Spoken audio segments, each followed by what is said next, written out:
Sometimes you will hear or read a group of words that might sound funny in the context. That is a clue that it might have another meaning. There are many groups of words that are used a lot, and they do not mean exactly what they say.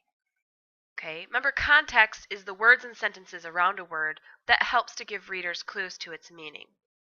Now, using some of the phrases can make your writing or speech more interesting. Here's a sentence from the dot on your screen. Art class was over, but Vashti sat glued to her chair. Okay, that underline phrase in the sentence, let's talk about what that means. The group of words glued to her chair doesn't make sense, really, in the sentence. It doesn't say when or why Vashti was stuck on her chair with glue. It must not mean exactly what it says. She's not literally glued to her chair. Those words are just saying that Vashti can't get up. Okay, but they really mean she doesn't want to get up.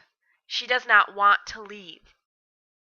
Okay, let's look at some more examples of idioms. That's what these are called. These groups or phrases are called idioms. So we already said that idioms are groups of words that or phrases that say one thing but mean something else. Okay, so we're going to look at this and we're going to read each item and decide whether it's true or false. Okay, so here's some examples. My plans are up in the air means that I have plans that are floating in the air. That's not true.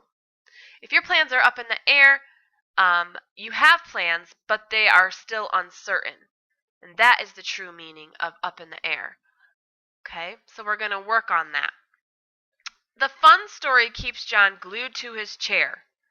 John is stuck to his chair with lots of glue. You think that's the true meaning of glued to his chair or the false meaning? Right. Just like in our story, he's not literally stuck to his chair with lots of glue. He just doesn't want to get up. He is interested in the fun story. Okay? Number 2.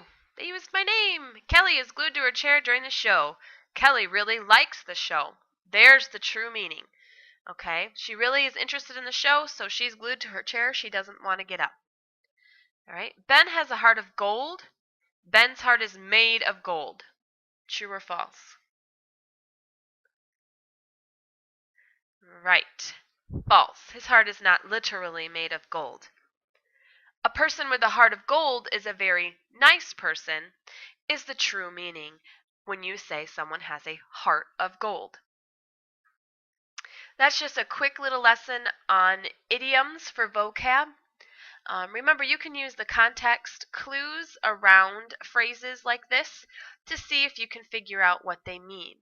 And if you ever are not sure, you can always ask your learning adult or teacher.